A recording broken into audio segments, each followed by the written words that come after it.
68번째 생일날 그녀에게 온 것은 축하 메시지가 아니었습니다. 바로 강아지 케이크였죠. 하지만 이 충격적인 선물이 한 가족에게 가져다 준 변화는 그 누구도 예상하지 못한 것이었습니다. 지금부터 여러분께 들려드릴 이야기는 한 통의 전화로 시작된 기적 같은 이야기입니다. 남양주 단독주택 마당에서 박순자는 호미를 들고 상추밭을 들여다보고 있었습니다. 68세 나이에도 허리는 아직 꼿꼿했지만 무릎이 조금씩 시큰거리기 시작한 지 벌써 몇 년이 흘렀죠. 오늘따라 유난히 조용한 집안을 바라보며 순자는 작게 한숨을 내쉬었습니다. 오늘이 내 생일이지. 혼잣말을 중얼거리며 순자는 상추 몇 포기를 따서 바구니에 담았습니다. 남편 정수와 이혼한 지 벌써 10년이 넘었고 외아들 재민이는 서울 강남에서 바쁘게 살고 있었죠. 며느리 선영이와 손주 하윤이까지 가족이라고 부를 수 있는 사람들이 있긴 했지만 이렇게 특별한 날에도 연락 한 통 오지 않는 게 현실이었습니다. 아침 일찍부터 순자는 휴대폰을 여러 번 확인했습니다. 혹시나 자정이 지나면서 축하 메시지라도 하나 왔을까 싶어서였죠. 하지만 화면에는 통신사에서 보낸 광고 문자와 동네 마트 세일 소식만 떠 있었어요. 순자는 실망스러운 마음을 달래려 일부러 텃밭 일을 시작했습니다. 재민이 그 녀석 설마 또 잊었나? 작년에도 그랬습니다. 생일 당일에는 아무런 연락이 없다가 일주일이 지나서야 엄마 생신 지났네요. 늦었지만 축하드려요라는 짧은 문자 한 통만 왔었죠. 그마저도 며느리가 보낸 게 아닐까 싶었어요. 순자는 호미를 놓고 잠시 허리를 펴며 하늘을 올려다보았습니다. 구름이 잔뜩 끼어 있어서 금세라도 비가 올 것 같았어요. 날씨마저 자신의 기분과 닮아 있는 것 같아 쓸쓸한 미소가 나왔습니다. 점심때가 되어 순자는 따온 상추로 간단히 쌈을 싸서 혼자 밥을 먹었습니다. 텔레비전에서는 오늘도 어김없이 드라마가 나오고 있었고 주인공이 가족들과 함께 생일상을 받는 장면이 흘러나왔죠. 온 가족이 둘러앉아 생일 축하 노래를 부르고 할머니는 감동해서 눈물을 흘리는 모습이었습니다. 쓸데없는 거 보고 있네. 순자는 리모컨을 들어 채널을 돌렸습니다. 하지만 어느 채널을 틀어도 마음이 편하지 않았어요. 뉴스에서는 효도 관련 기사가 나오고 예능 프로그램에서는 연예인이 부모님께 선물을 드리는 장면이 나왔습니다. 결국 순자는 텔레비전을 껐습니다. 식사를 마친 후 순자는 다시 한번 휴대폰을 들었습니다. 재민이에게 전화를 걸어볼까 고민했지만 결국 포기했어요. 먼저 연락하면 왠지 자신이 초라해 보일 것 같았거든요. 대신 카카오톡으로 재민이의 프로필을 들여다보았습니다. 상태 메시지는 바쁜 하루였고 프로필 사진은 회사 로고가 배경인 사진이었죠. 아들놈이 언제부터 이렇게 차가워졌나? 어렸을 때 재민이는 순자에게 매달려 살았습니다. 어디를 가든 엄마 손을 꼭 잡고 다녔고 밤에 잠들기 전엔 반드시 엄마 사랑해요라고 말하던 아이였어요. 그런 재민이가 언제부터 이렇게 멀어진 걸까요? 오후에는 동네 경로당에 나갔습니다. 평소처럼 친구들과 화투를 치며 시간을 보냈지만 마음 한편으로는 계속 휴대폰을 확인하게 되었어요. 혹시나 해서 말이죠. 하지만 문자 한 통, 전화 한 통 오지 않았습니다. 순자야, 오늘 기분이 안 좋아 보이네. 무슨 일이야? 동갑내기 친구 영순이가 물었습니다. 영순이는 며느리가 자주 찾아와서 손주들과 함께 시간을 보내는 편이었어요. 얼마 전에도 손주가 직접 그린 그림을 선물 받았다고 자랑하곤 했죠. 아니야, 괜찮아. 그냥 날씨가 흐려서 그런가 봐. 순자는 대충 둘러댔습니다. 생일이라고 말하기엔 왠지 창피했어요. 나이 들어서까지 생일에 연연하는 게 유치해 보일까 봐서였죠. 게다가 영순이 앞에서 자신의 쓸쓸한 상황을 드러내고 싶지도 않았습니다. 그러고 보니 내 아들 말인데 요즘 자주 안부 전화를 해. 어제도 갑자기 전화해서 엄마 밥은 먹었어? 하더라고. 영순이의 말을 들으며 순자는 화투패를 잘못 냈습니다. 친구의 자랑이 부럽기도 하고 서러워지기도 했어요. 우리 재민이도 바쁜 와중에 가끔 연락해주긴 해. 순자는 거짓말을 했습니다. 사실 재민이가 마지막으로 안부 전화를 한 게 언제인지 기억도 나지 않았거든요. 요즘에는 명절이나 특별한 일이 있을 때만 짧게 연락하는 정도였습니다. 저녁 때 집으로 돌아온 순자는 냉장고를 열어보았습니다. 김치와 반찬 몇 가지, 그리고 어제 끓여놓은 된장찌개가 전부였어요. 평소 같으면 이 정도로도 충분했지만 오늘만큼은 뭔가 허전했습니다. 생일인데 뭐라도 특별한 걸 해야 하나? 순자는 근처 슈퍼마켓에 가서 작은 케이크라도 하나 사올까 생각해 보았지만 결국 발걸음을 돌렸습니다. 혼자 케이크를 사서 먹는다는 게 더 쓸쓸해 보였거든요. 대신 냉동실에 있던 만두를 꺼내 끓는 물에 넣었습니다. 그리고 계란 하나를 풀어서 간단한 계란국을 끓였어요. 이것도 나름 생일 저녁이지. 스스로를 위로하며 순자는 식탁에 앉았습니다. 하지만 첫 숟가락을 뜨는 순간 갑자기 눈물이 났어요. 68년을 살아오면서 이렇게 쓸쓸한 생일은 처음이었습니다. 집에 돌아와 저녁을 간단히 먹은 후 순자는 거실 소파에 앉아 사진첩을 꺼내 보았습니다. 재민이가 어렸을 때 사진들이 가득했어요. 돌잔치 사진, 입학식 사진, 졸업식 사진까지. 그때만 해도 가족이 모두 함께였죠. 그땐 참 좋았는데. 특히 재민이 7살 생일 사진이 눈에 들어왔습니다. 작은 생일 모자를 쓰고 촛불을 끄는 재민이의 모습이 너무나 사랑스러웠어요. 그때 순자는 아들을 위해 직접 미역국을 끓이고 케이크를 주문해서 정성스럽게 생일상을 차려줬었죠. 내가 재민이 생일은 그렇게 챙겨줬는데 사진 속 어린 재민이는 엄마 품에서 환하게 웃고 있었습니다. 그 모습을 보며 순자의 마음은 더욱 무거워졌어요. 아들이 결혼하고 나서부터는 점점 만날 기회가 줄어들었고 특히 며느리와는 어색한 관계가 계속되고 있었거든요. 밤 9시가 넘어서야 순자는 사진첩을 덮었습니다.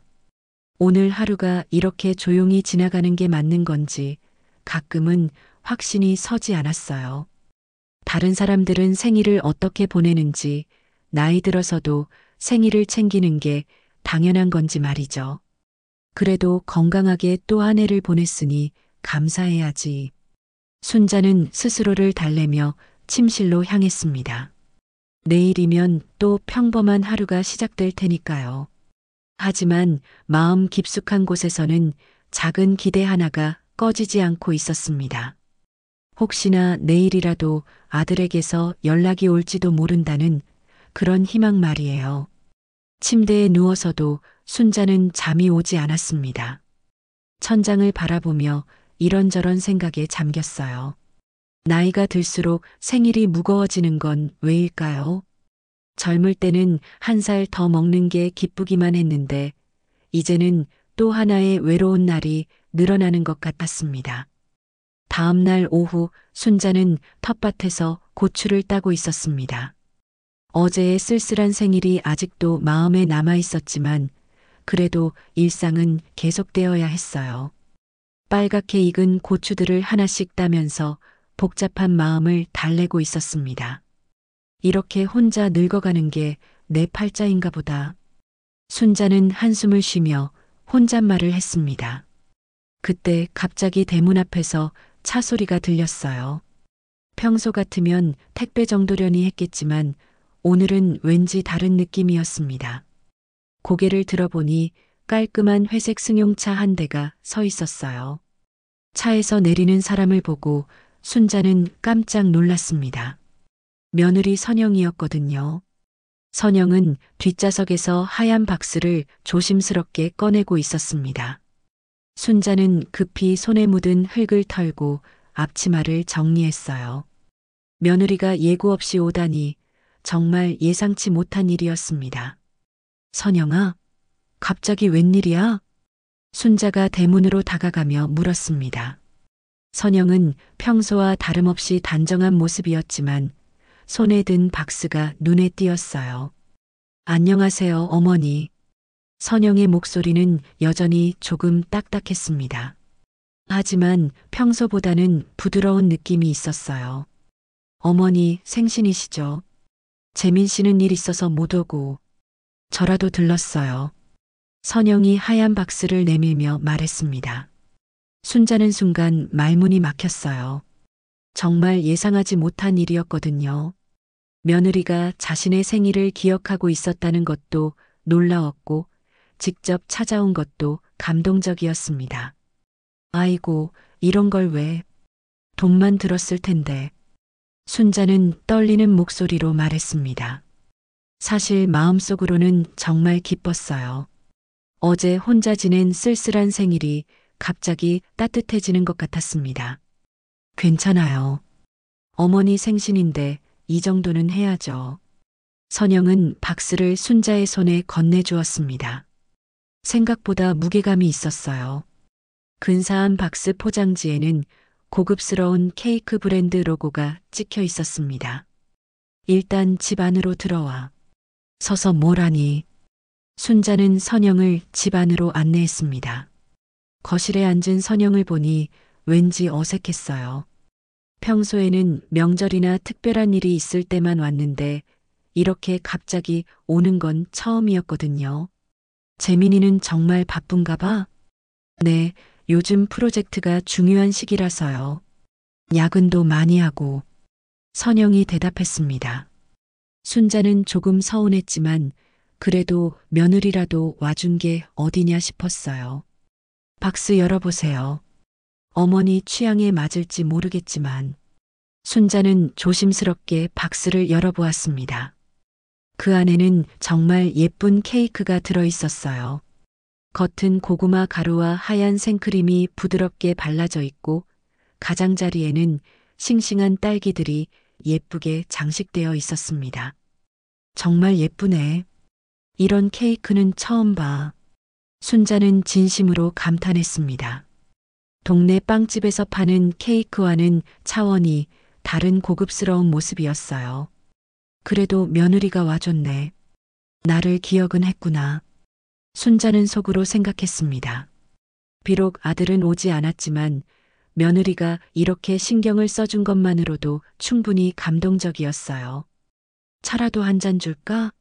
내가 끓여줄게. 아니에요, 괜찮아요. 오래 있을 수는 없어서요. 선영은 손사래를 쳤지만 순자는 이미 부엌으로 향하고 있었습니다. 그래도 케이크는 함께 먹어야지. 혼자 먹으면 재미없어. 순자는 찻잔을 준비하며 말했습니다. 오랜만에 누군가와 함께 차를 마실 수 있다는 게 기뻤어요. 녹차를 우려내는 동안 선영은 거실을 둘러보고 있었습니다. 깔끔하게 정리된 집안을 보며 무슨 생각을 하는지 알 수 없었어요. 어머니, 혼자 계시니까 심심하시죠? 선영이 물었습니다. 평소 같으면 하지 않을 질문이었어요. 뭐, 그럭저럭 지내지. 텃밭 일도 있고 경로당에도 가고. 순자는 대수롭지 않다는 듯이 대답했지만 사실은 외로웠어요. 특히 생일 같은 날에는 더욱 그랬습니다. 차와 케이크가 준비되었습니다. 순자는 케이크를 조심스럽게 잘라서 접시에 담았어요. 달콤한 향기가 거실에 퍼졌습니다. 정말 맛있겠다. 이런 고급 케이크는 처음 먹어봐. 순자는 한 입 베어 물었습니다. 입안에서 부드럽게 녹는 케이크의 맛이 정말 훌륭했어요. 맛 괜찮으세요? 응, 정말 맛있어. 고마워, 선영아. 순자는 진심으로 고마웠습니다. 케이크 맛도 좋았지만 무엇보다 며느리가 자신을 생각해준 마음이 고마웠어요. 평소 어색했던 사이였지만 오늘은 왠지 분위기가 나쁘지 않았어요. 하윤이는 요즘 어떻게 지내? 학교 생활 잘하고 있어요. 할머니 얘기도 가끔 해요. 그래, 우리 하윤이가?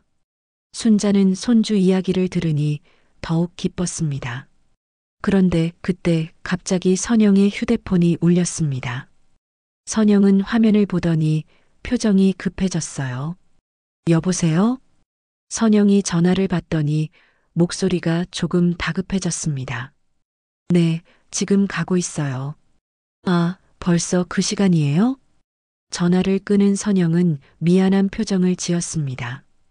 어머니, 정말 죄송한데 하윤이 학원 끝나는 시간이라서 얼른 가봐야 할 것 같아요. 순자는 아쉬웠지만 어쩔 수 없다는 걸 알고 있었습니다. 아이가 기다리고 있으니 당연히 가야죠. 그래, 그럼 어쩔 수 없지. 하윤이가 기다리고 있으니까. 정말 죄송해요.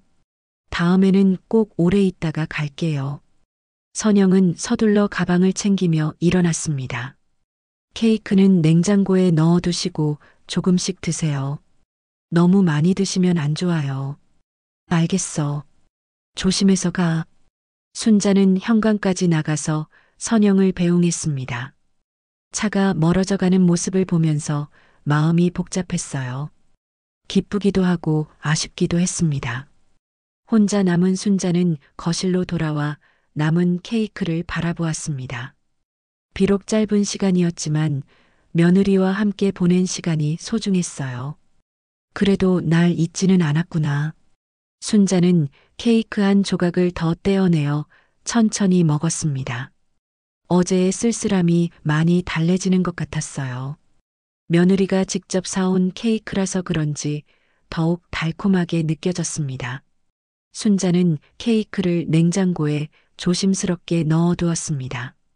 내일부터 조금씩 먹으면서 오늘의 따뜻한 기억을 되새겨볼 작정이었어요. 그날 밤 순자는 케이크 상자를 다시 꺼내 식탁 위에 놓았습니다. 며느리가 간 후 내내 마음이 따뜻했지만 막상 혼자가 되니 또다시 적막함이 찾아왔어요. 서랍에서 양초 한 개를 찾아 케이크 가운데 꽂았습니다. 성냥을 그어 촛불을 켰습니다. 작은 불빛이 어둑한 거실을 은은하게 비추었어요. 순자는 의자에 앉아 촛불을 바라보며 조용히 중얼거렸습니다. 순자야, 잘 살아왔다. 아무도 몰라도 너는 내 생일 기억하자. 68년을 살아오면서 이렇게 혼자 촛불을 켜고 생일을 자축해 본 적은 처음이었어요. 쓸쓸하기도 했지만 한편으로는 자신에게 주는 선물 같기도 했습니다. 후 촛불을 끄고 나서 순자는 케이크를 한 조각 잘라 포크로 떠먹었습니다. 오후에 며느리와 함께 있을 때는 달콤하다고만 생각했는데 이상하게 지금은 뭔가 다른 맛이 났어요. 순자는 두 번째 한 입을 베어 물다가 인상을 찌푸렸습니다. 분명히 달콤한 맛은 있었지만 그 뒤에 묘한 기름맛과 이상한 냄새가 올라왔거든요. 마치 생선 비린내 같기도 하고 뭔가 익숙하지 않은 냄새였습니다. 이상하네. 아까는 괜찮았는데 혹시 케이크가 상했나 싶어서 냉장고에서 다시 꺼내 냄새를 맡아보았습니다. 겉보기에는 멀쩡해 보였지만 확실히 뭔가 이상한 냄새가 났어요. 고급 케이크가 이런 맛이 나나? 아니면 내 혀가 이상한 건가? 순자는 고개를 갸웃거리며 케이크를 다시 냉장고에 넣었습니다. 아무래도 며느리가 비싼 돈 주고 산 케이크인데 자신이 고급 음식에 익숙하지 않아서 그런 거라고 생각했어요. 다음 날 아침 순자는 평소처럼 일찍 일어나 텃밭을 돌아보았습니다. 어제의 기분 좋은 기억 때문인지 발걸음이 가벼웠어요. 점심을 먹고 난 후 거실에서 TV를 켜고 뉴스를 보고 있었습니다. 다음은 광고 시간입니다. 뉴스가 끝나고 광고가 나오기 시작했어요. 순자는 대충 흘려듣고 있었는데 펫 전문 유기농 강아지 간식, 우리 아이들을 위해 건강하게 먹이세요. 화면에는 예쁜 강아지들이 맛있게 무언가를 먹고 있는 모습이 나왔어요. 그리고 그들이 먹고 있는 것은 강아지 케이크였습니다. 순자는 눈을 크게 뜨고 TV 화면을 자세히 보았습니다. 다시 보니 광고에 나오는 케이크는 어제 며느리가 가져온 케이크와 똑같아 보였습니다. 설마 그런 건 아니겠지? 순자는 급히 냉장고로 달려가서 케이크 상자를 꺼냈습니다. 어제는 예쁜 케이크에만 신경 쓰느라 상자를 자세히 보지 않았었거든요.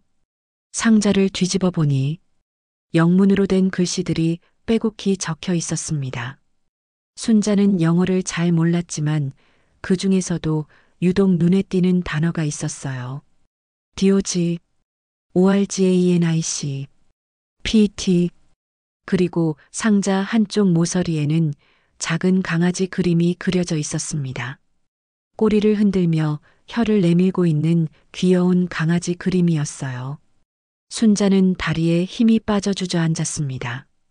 TV에서 본 광고와 지금 손에 들고 있는 상자가 완전히 일치했거든요. 며느리가 가져온 건 사람용 케이크가 아니라 강아지용 간식이었던 것입니다. 아이고, 이게 무슨 일이야? 순자는 당황스러웠습니다. 어제 그 이상한 기름맛과 비린내의 정체가 바로 이것이었구나 싶었어요. 강아지 간식이라 생선이나 고기 향이 났던 거였습니다. 선영이가 일부러 그런 건 아니겠지? 순자는 며느리를 의심하고 싶지 않았습니다. 분명 실수였을 거라고 생각했어요. 아마 케이크를 사러 갔다가 잘못 산 게 아닐까요? 하지만 마음 한편으로는 서운함이 올라왔습니다. 설령 실수였다고 해도 상자도 제대로 확인하지 않고 가져온 것이 아닌가 싶었거든요. 그래도 마음만은 고마웠지. 순자는 애써 긍정적으로 생각하려고 했습니다. 설령 강아지 간식이었다고 해도 며느리가 자신의 생일을 기억하고 찾아온 것만으로도 의미가 있다고 여겼어요. 하지만 문제는 그 케이크를 꽤 많이 먹었다는 것이었습니다. 사람이 강아지 간식을 먹어도 괜찮은 건지 걱정이 되기 시작했어요. 아이고, 배탈이라도 나면 어쩌지? 순자는 인터넷을 할 줄 몰라서 정보를 찾아볼 수도 없었습니다. 그래서 동네 의원에 전화를 걸어보기로 했어요. 여보세요? 박 의원인가요? 혹시 사람이 강아지 간식을 먹으면 어떻게 되나요? 네, 강아지 간식을요? 어르신, 무슨 일이세요? 의사 선생님이 놀라며 물었습니다. 실수로 좀 먹었는데 괜찮을까요? 아, 그 정도면 크게 문제 없을 거예요. 요즘 반려동물 간식들은 사람이 먹어도 해롭지 않게 만들어지거든요. 다만 맛은 좀 이상할 수 있어요.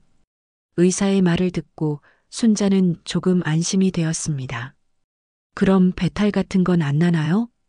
대부분 괜찮지만 만약 속이 불편하시면 언제든 연락 주세요. 전화를 끊고 나서 순자는 한숨을 쉬었습니다. 건강에는 문제가 없다니 다행이었지만 마음은 복잡했어요. 선영이는 진짜 모르고 산 걸까 아니면 순자는 나쁜 생각을 떨쳐내려고 했습니다. 며느리가 일부러 그런 짓을 할 리는 없다고 믿고 싶었어요. 하지만 상자를 다시 보니 의문이 들었습니다. 아무리 급했다고 해도 케이크를 사면서 상자를 한 번도 안 봤을까요? 그리고 가격도 분명 다를 텐데 말이에요. 아니야, 선영이가 그럴 사람은 아니야. 순자는 애써 며느리를 믿으려고 했습니다. 하지만 마음 깊은 곳에서는 작은 의심의 씨앗이 자라나고 있었어요.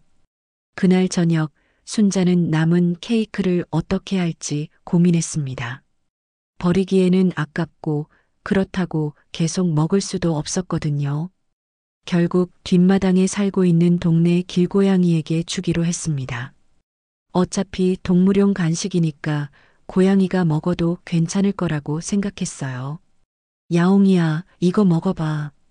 케이크 조각을 접시에 담아서 내놓자 길고양이가 다가와서 냄새를 맡아보더니 맛있게 먹기 시작했습니다. 역시 너희들 음식이었구나. 순자는 씁쓸한 웃음을 지었습니다. 자신의 68번째 생일 케이크를 고양이가 먹고 있는 모습을 보니 기가 막혔어요. 그날 밤 순자는 잠자리에 들면서 많은 생각을 했습니다. 며느리의 진짜 의도가 무엇이었을까? 정말 실수였을까? 아니면. 하지만 결론을 내릴 수는 없었습니다.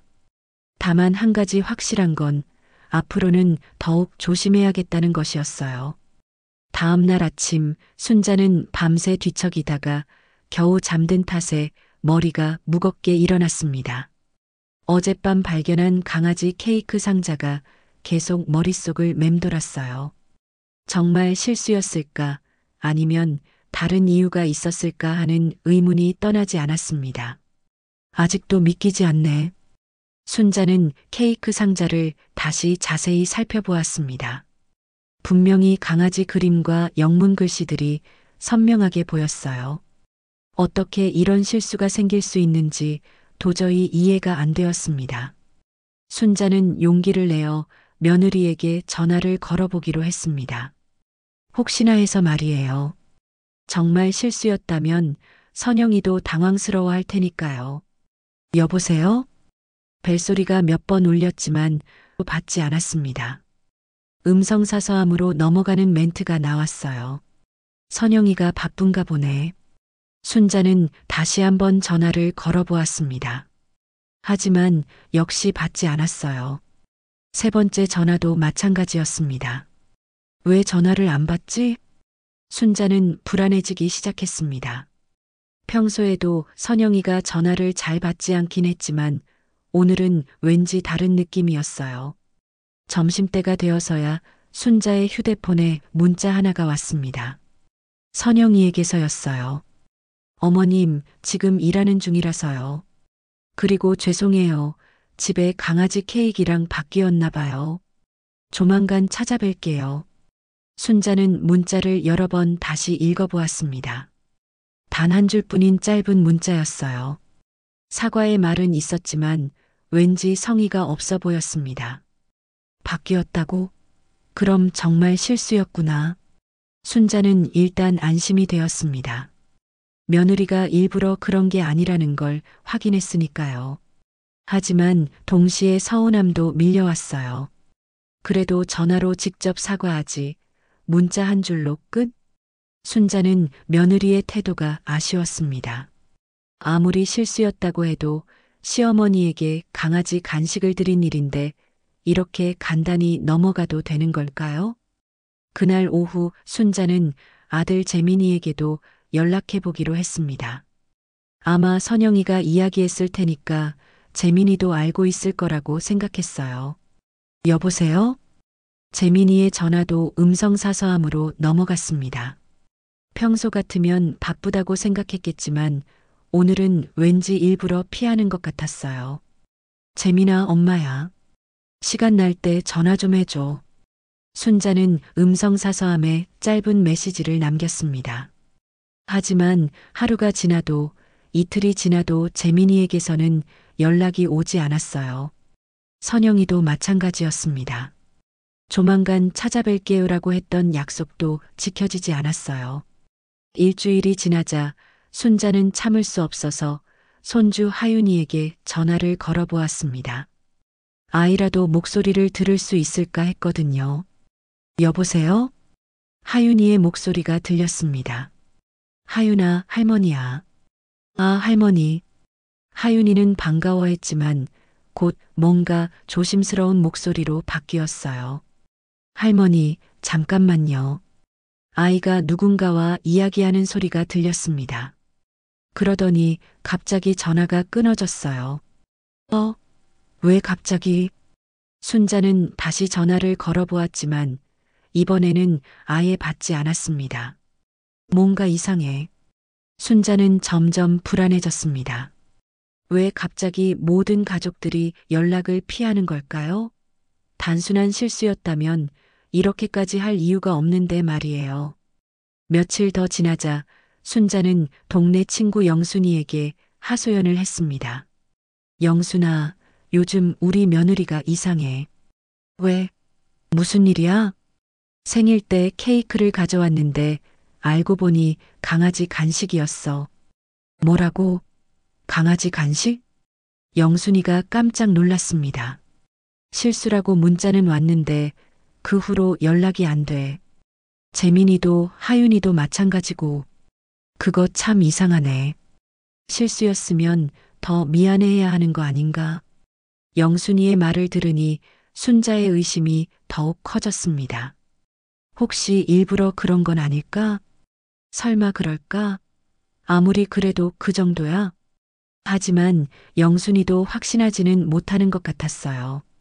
그날 밤 순자는 혼자 앉아서 생각에 잠겼습니다. 정말 단순한 실수였을까요? 아니면 자신에 대한 무시나 조롱의 의미가 담겨 있었던 걸까요? 내가 뭘 잘못했나? 순자는 자신을 돌아보기 시작했습니다. 혹시 평소에 며느리에게 불편함을 줬던 건 아닐까요? 아니면 너무 간섭을 많이 했던 건 아닐까요? 말이라도 곱게 할 걸 그랬나? 순자는 후회가 밀려왔습니다. 혹시 예전에 선영이에게 상처가 되는 말을 했던 건 아닐까 싶었어요. 그래서 이런 식으로 복수를 하는 건 아닐까요? 하지만 아무리 생각해봐도 특별히 잘못한 일이 떠오르지 않았습니다. 오히려 순자는 며느리를 배려하려고 노력했었거든요. 그럼 왜 갑자기 이러는 거지? 순자는 답답했습니다. 가족들이 모두 연락을 끊어버리니 무엇이 잘못된 건지 알 수가 없었어요. 이틀 후 순자는 용기를 내어 아들 재민이 회사로 전화를 걸어보았습니다. 안녕하세요. 김재민 과장님 계신가요? 과장님은 출장 중이십니다. 언제 돌아오시나요? 다음 주 정도 예정이십니다. 네, 알겠습니다. 재민이에게서는 여전히 연락이 오지 않았어요. 정말 출장인가 아니면 일부러 피하는 건가? 순자는 의심이 들기 시작했습니다. 강아지 케이크 사건 이후로 모든 게 달라진 것 같았어요. 그날 저녁 순자는 거울 앞에 앉아 자신의 모습을 바라보았습니다. 68세의 늙은 여자, 혼자 사는 외로운 할머니. 혹시 가족들이 자신을 부담스러워하는 건 아닐까요? 내가 너무 외로워서 자식들에게 의존하려고 했나? 순자는 자책하기 시작했습니다. 아마 며느리 입장에서는 시어머니가 부담스러웠을지도 모르죠. 그래서 이런 식으로 거리를 두려고 하는 건 아닐까요? 이제 정말 혼자구나. 순자는 쓸쓸한 마음이 들었습니다. 재민의 결혼 이후 점점 소원해지더니 강아지 케이크 하나로 인해 가족과의 관계가 이렇게 멀어질 줄은 정말 몰랐어요. 밤늦게까지 순자는 잠들지 못하고 천장만 바라보았습니다. 내일은 또 어떤 하루가 될까요? 가족들과 다시 연락이 될 수 있을까요? 아니면 이대로 영영 멀어지게 될까요? 순자는 결국 잠들지 못하고 서랍을 열었습니다. 오래된 종이 상자 하나가 눈에 들어왔어요. 재민이가 어렸을 때부터 모아놓은 소중한 추억들이 담긴 상자였습니다. 첫 번째로 꺼낸 건 재민이가 초등학교 2학년 때 어버이날에 써준 편지였어요. 삐뚤빼뚤한 글씨로 쓰여진 편지를 읽으며 순자의 눈에서 눈물이 흘렀습니다. 엄마 사랑해요. 엄마가 세상에서 제일 좋아요. 커서 엄마한테 맛있는 거 많이 사드릴게요. 그때만 해도 재민이는 엄마를 세상에서 가장 소중한 사람이라고 여겼었죠. 언제부터 이렇게 달라진 걸까요? 순자는 다른 편지들도 하나씩 꺼내보았습니다. 중학생 때 쓴 감사 편지, 고등학생 때 어머니 날에 보낸 카드, 대학교 때 용돈이 부족해서 보낸 편지까지. 모든 편지에는 엄마에 대한 사랑과 고마움이 가득했어요. 그땐 정말 착한 아이였는데. 순자는 한숨을 쉬며 다음 물건을 꺼냈습니다. 신문 스크랩들이었어요. 재민이가 대학교를 졸업하고 취직한 후부터 회사에서 받은 상이나 프로젝트 성과가 신문에 날 때마다 순자는 꼬박꼬박 오려서 모아놨었습니다. 우수사원 선정, 혁신 프로젝트 성공, 젊은 인재상 수상, 아들의 성취를 자랑스러워하며 하나하나 소중히 보관해왔던 기사들이었어요. 순자는 그 기사들을 다시 읽어보며 복잡한 마음이 들었습니다. 그때는 정말 아들이 자랑스러웠는데 지금은 그 아들이 자신을 개만도 못하게 여기고 있다는 생각이 들었거든요. 마지막으로 꺼낸 건 손주 하윤이에게 보내려고 준비해둔 편지들이었습니다. 하윤이의 생일이나 새학기, 시험 때마다 할머니가 정성스럽게 써서 보내려고 했던 편지들이었어요. 하지만 대부분은 보내지 못한 채로 서랍에 그대로 있었습니다. 며느리 눈치가 보여서 아니면 아들이 부담스러워할까봐 망설이다가 결국 보내지 못했던 편지들이었죠. 내가 왜 이렇게 눈치를 보며 살았을까? 순자는 후회가 밀려왔습니다. 손주에게 편지 하나 보내는 것도 자유롭게 하지 못하고 살았던 자신이 한심했어요. 새벽이 되어서야 순자는 결심을 굳혔습니다. 이 모든 것들을 아들에게 돌려주기로 한 것이었어요. 어차피 자신을 잊고 사는 아들이라면 이런 추억들도 필요 없을 테니까요. 그래, 이제 정리할 때가 됐어. 순자는 모든 편지와 신문 기사들, 그리고 손주에게 보내려던 편지들을 하나의 박스에 정리해서 담았습니다. 30년 넘게 모아온 소중한 추억들이었지만 이제는 무의미해 보였어요. 박스를 다 정리한 후 순자는 흰 종이에 펜을 들었습니다. 아들에게 마지막으로 하고 싶은 말이 있었거든요. 한참을 고민하다가 순자는 딱 한 줄을 적었습니다. 너희는 걔만큼도 날 생각하지 않았구나. 강아지 케이크 사건을 겪으며 느꼈던 모든 서운함과 분노가 그 한 줄에 담겨 있었어요. 다음 날 아침 순자는 평소보다 일찍 일어나 단정하게 옷을 차려입었습니다. 서울로 가는 버스표를 끊고 박스를 들고 집을 나섰어요. 버스 안에서 순자는 창밖을 바라보며 많은 생각을 했습니다.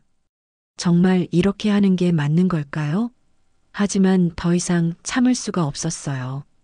2시간 후 순자는 재민이가 사는 아파트 단지 앞에 도착했습니다.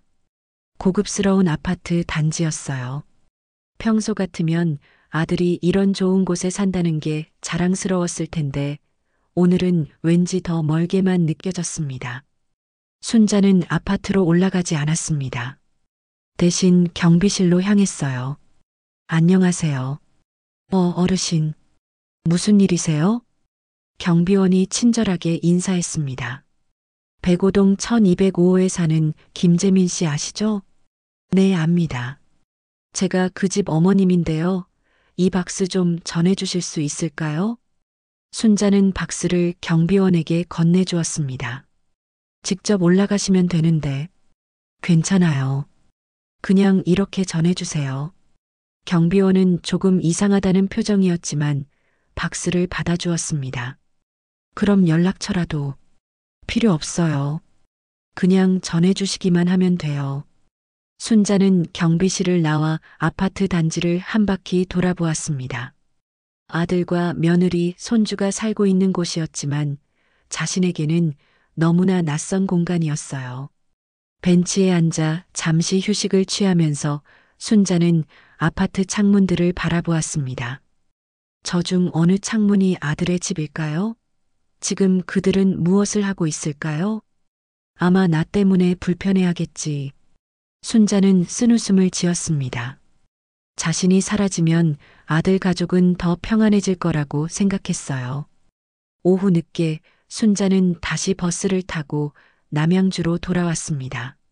마음은 한편으로는 시원했지만 다른 한편으로는 허전했어요. 집에 도착해서 순자는 서랍을 다시 열어보았습니다. 30년 넘게 가득했던 서랍이 이제는 텅 비어 있었어요. 그 빈 공간을 보니 마음도 비어 있는 것 같았습니다. 그날 저녁 순자는 혼자 저녁을 먹으며 생각했습니다. 이제 정말로 새로운 시작을 해야 할 때가 온 것 같았어요. 아들에게 의존하지 말고 정말로 혼자서 살아가는 법을 배워야 했습니다. 이제 진짜 혼자구나. 순자는 중얼거렸습니다. 하지만 이상하게 두렵지는 않았어요. 오히려 마음 한구석이 홀가분해진 것 같았습니다. 밤늦게까지 순자는 앞으로의 계획을 세워보았습니다. 더 이상 아들 가족의 눈치를 보지 않고 자신만의 인생을 살아보기로 한 것이었어요. 68세의 새로운 인생이라니. 순자는 작은 미소를 지었습니다. 늦었지만 이제라도 진짜 자신만의 삶을 시작할 수 있을 것 같았어요. 그날 밤 순자는 오랜만에 깊이 잠들었습니다. 마음속 깊이 쌓여있던 응어리가 조금이나마 풀어진 것 같았거든요. 재미는 회사에서 돌아와 현관 앞에 놓인 박스를 보고 의아해했습니다. 경비원이 어머니가 가져다 주셨다고 했지만 왜 직접 올라오지 않으셨는지 이상했어요. 여보, 이거 뭐야? 선영이 부엌에서 나와 박스를 보더니 인상을 찌푸렸습니다. 어머님이 가져다 주신 거래. 또 뭔 물건을. 재미는 박스를 거실로 가져와 조심스럽게 열어보았습니다. 그런데 박스 뚜껑에 붙어 있는 하얀 종이의 글씨를 보는 순간 얼굴이 굳어졌어요.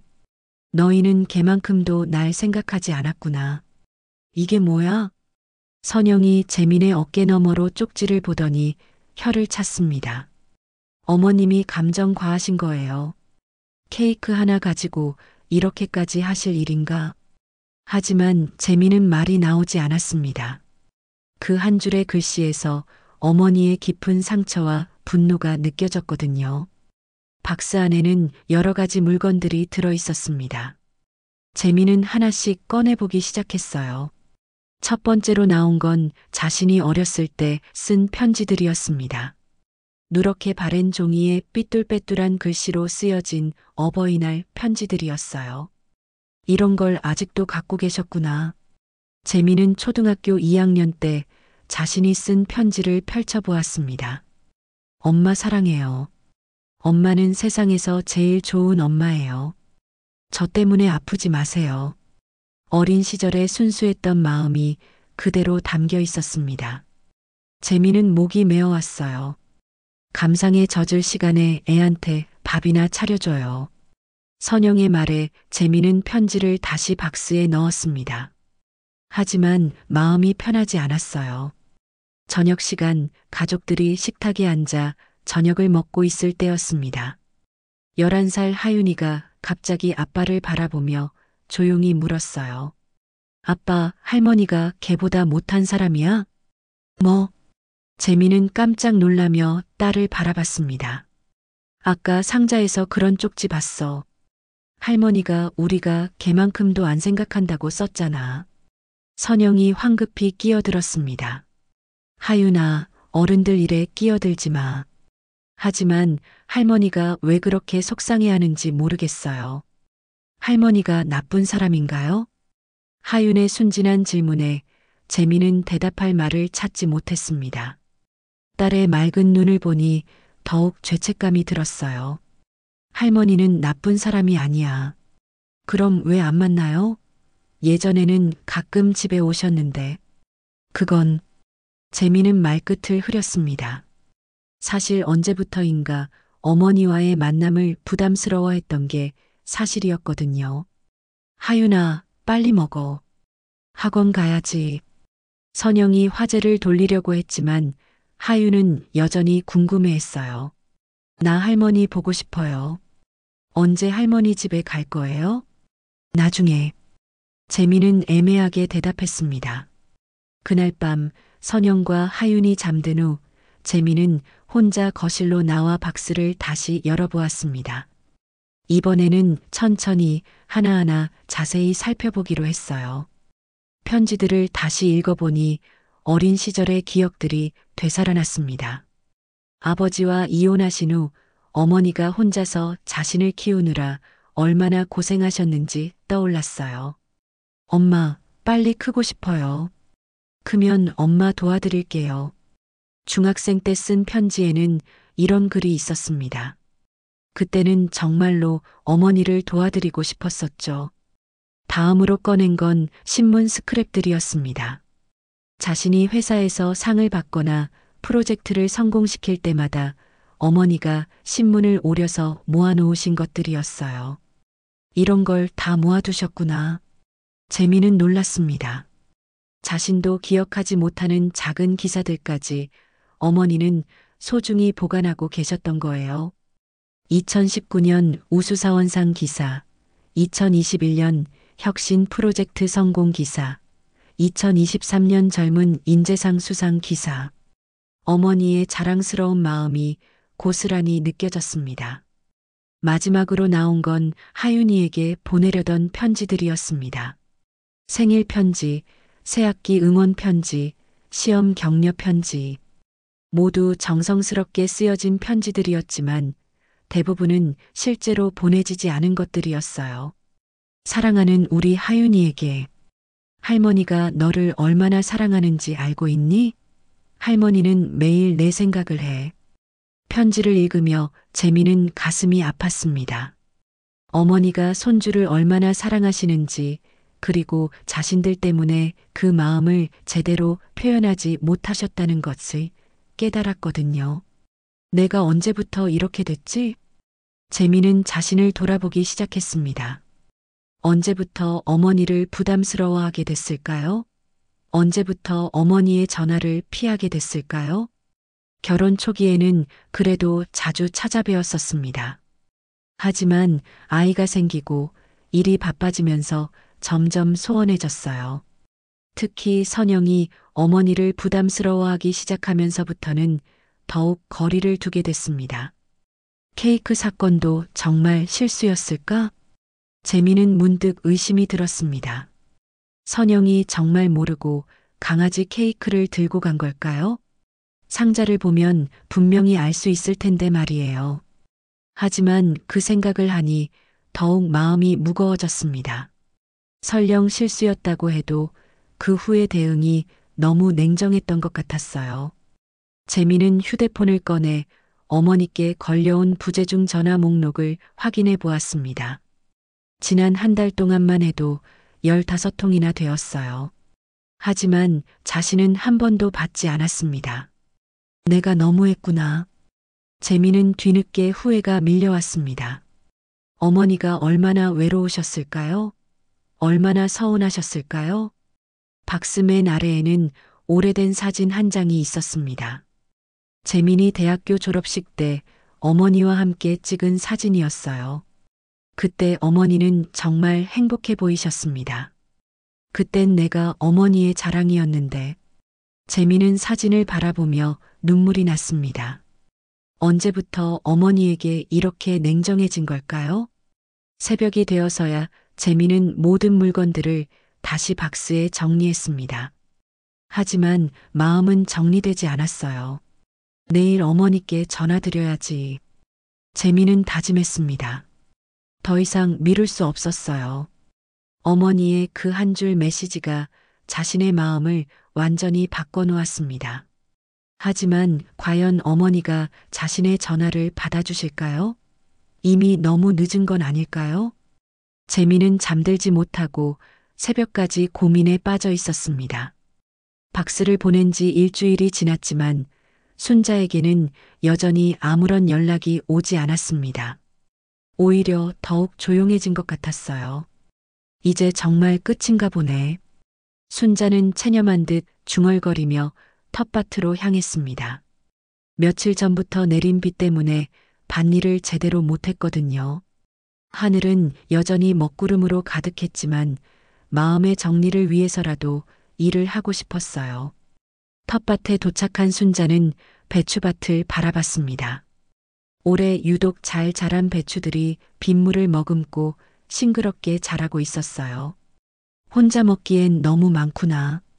예전 같으면 김장철에 며느리와 함께 김치를 담그곤 했는데 이제는 그럴 일도 없을 것 같았습니다. 순자는 고무장갑을 끼고 배추 사이에 잡초를 뽑기 시작했습니다. 쪼그려 앉아 일을 하다 보니 잡념이 사라지고 마음이 조금씩 정리되는 것 같았어요. 그때 하늘에서 굵은 빗방울이 떨어지기 시작했습니다. 또 비가 오네. 순자는 서둘러 일을 마무리하려고 일어났습니다. 그런데 오랫동안 쪼그려 앉아 있다가 갑자기 일어나는 순간 다리에 힘이 빠지면서 뒤로 넘어졌어요. 뚝! 허리에서 무언가 어긋나는 소리와 함께 전기가 흐르는 듯한 극심한 통증이 올라왔습니다. 아! 순자는 비명을 지르며 바닥에 주저앉았습니다. 허리를 조금만 움직여도 숨이 막힐 정도로 아팠어요. 비는 점점 더 세게 내리기 시작했습니다. 순자는 텃밭 한가운데서 비를 맞으며 꼼짝할 수 없었어요. 도와주세요. 누구 없나요? 순자는 필사적으로 소리쳤지만 빗소리에 묻혀 멀리까지 들리지 않았습니다. 차가운 빗물이 온몸을 적시면서 체온이 떨어지기 시작했어요. 이러다 진짜 죽는 거 아닌가? 순자는 두려움이 밀려왔습니다. 이렇게 혼자 죽게 되는 건 아닐까요? 아무도 모르는 채로 말이에요. 30분이 지나서야 산책 나온 동네 아저씨가 순자를 발견했습니다. 어머, 이게 무슨 일이야? 119. 곧 구급차가 도착했고 순자는 응급실로 실려갔습니다. 허리 2번, 3번 디스크가 심하게 탈출되었습니다. 수술이 필요할 수도 있어요. 의사의 진단은 심각했습니다. 보호자분은 언제 오시나요? 보호자가 없어요. 순자는 작게 대답했습니다. 가족분이 없으시다고요? 있긴 하지만 연락하지 마세요. 간호사와 의사가 당황하고 있을 때 구급차를 불러준 아저씨가 순자의 핸드폰을 가져왔습니다. 아드님께 연락해야죠. 아저씨는 순자가 말리는 것도 듣지 않고 재민이에게 전화를 걸었습니다. 한편 서울에서는 재민이 어머니의 박수를 받은 후 며칠째 잠도 제대로 못 자고 있었습니다. 여보, 어머님께 전화드리세요. 이렇게 계속 있을 순 없잖아요. 선영도 남편의 모습을 보다 못해 권했습니다. 뭐라고 말해야 할지 모르겠어. 재민이 고민하고 있을 때 핸드폰이 울렸습니다. 어머니 번호였어요. 어머니세요? 아니요. 저는 순자 씨 동네 사는 사람인데요. 지금 순자 씨가 허리를 다치셔서 응급실에 계세요. 뭐라고요? 재민의 얼굴이 하얗게 변했습니다. 허리 디스크가 심하게 터져서 수술할 수도 있다고 해요. 지금 혼자 계시는데 지금 어느 병원이세요? 재민은 급히 메모하며 전화를 끊었습니다. 어머니가 큰일 났어. 뭐라고요? 허리를 다치셔서 수술할 수도 있대. 재민은 차키를 집어들며 소리쳤습니다. 우리도 같이 가요. 선영은 재빨리 하윤이를 깨웠습니다. 할머니가 다치셨단다. 빨리 가자. 차 안에서 재민은 운전하면서 계속 중얼거렸습니다. 제발 무사하시길. 제발. 평소 1시간 반 거리를 1시간 만에 달려 병원에 도착했습니다. 응급실 문을 열고 들어간 순간 침대에 홀로 누워있는 어머니의 모습이 보였습니다. 얼굴은 창백했고 젖은 옷 때문에 온몸이 차가워 보였어요. 어머니. 재민이 달려가자 순자는 깜짝 놀란 듯 눈을 떴습니다. 재민아? 왜 왔니? 어머니가 다치셨는데 어떻게 안 와요? 재민의 목소리가 떨렸습니다.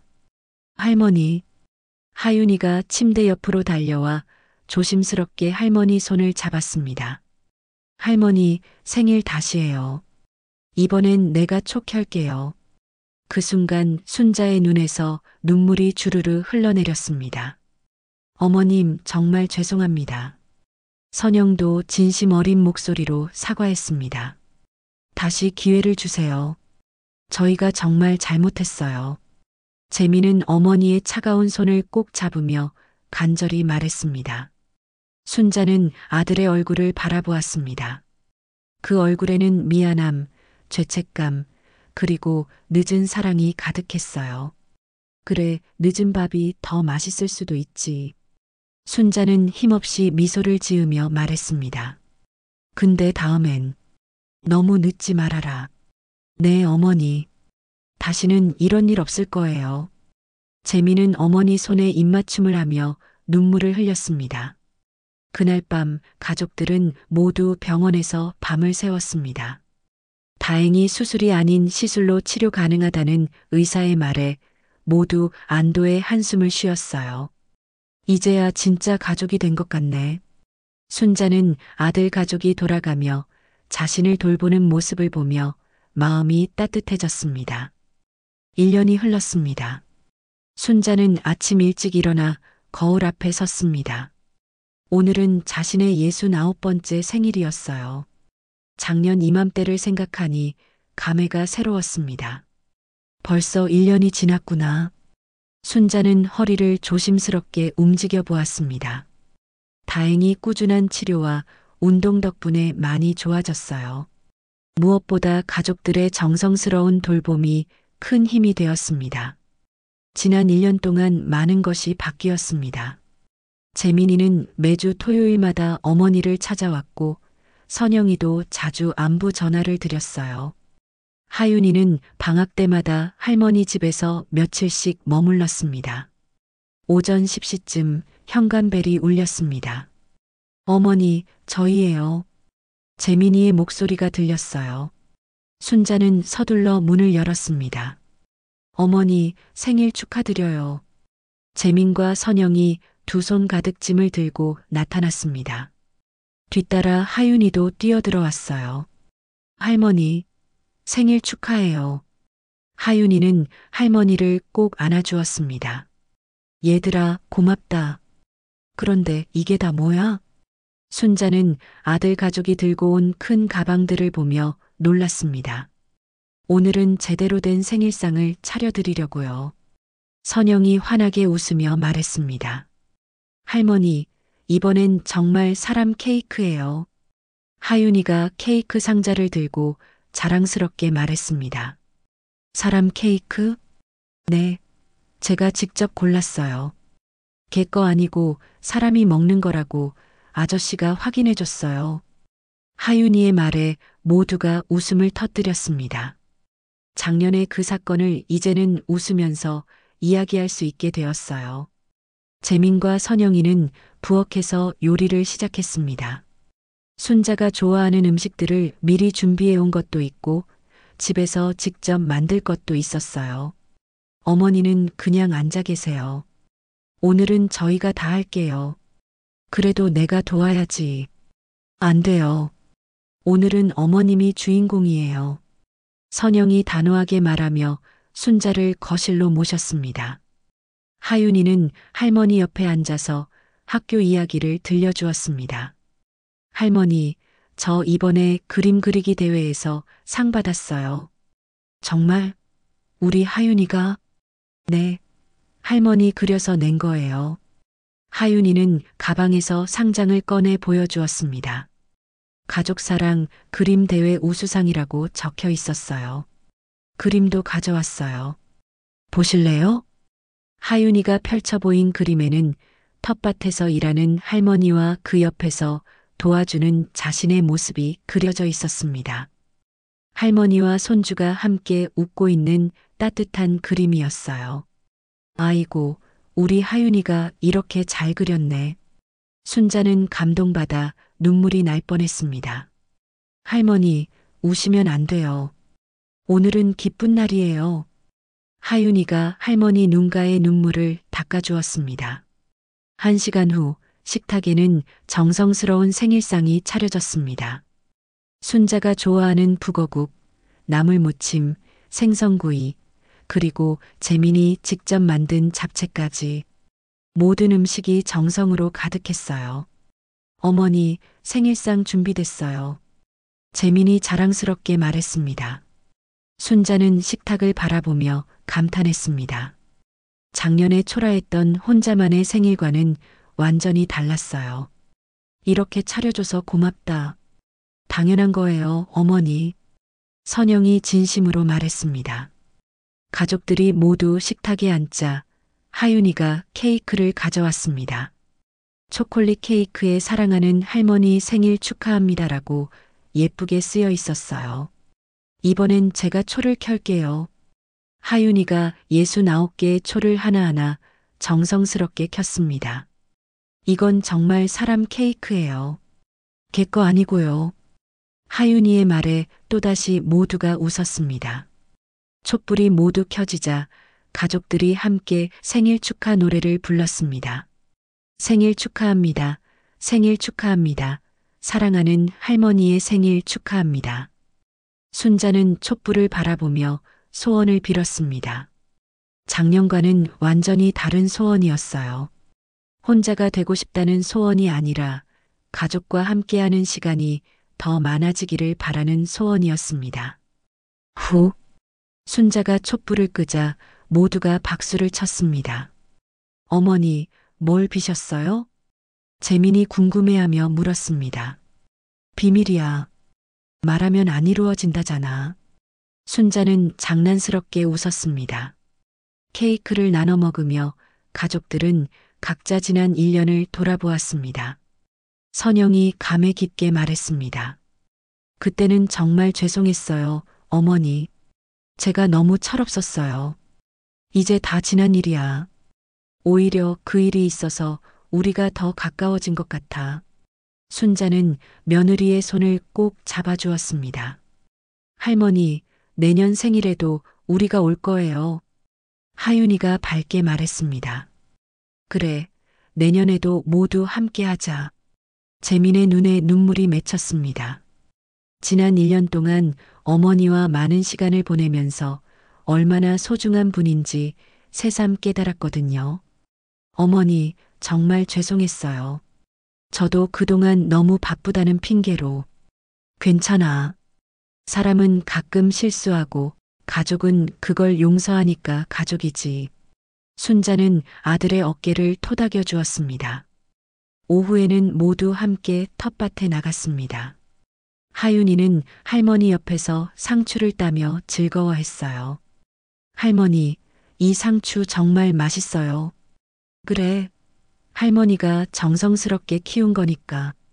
저도 나중에 할머니처럼 농사 짓고 싶어요. 그래, 그럼 할머니가 가르쳐 줄게. 저녁 무렵 재민 가족이 돌아갈 시간이 되었습니다. 어머니, 다음 주에 또 올게요. 그래, 천천히 들어가거라. 순자는 가족들을 배웅하며 마음이 따뜻했습니다. 작년에 외로웠던 생일과는 정반대였어요. 집에 혼자 남게 된 후에도 순자는 외롭지 않았습니다.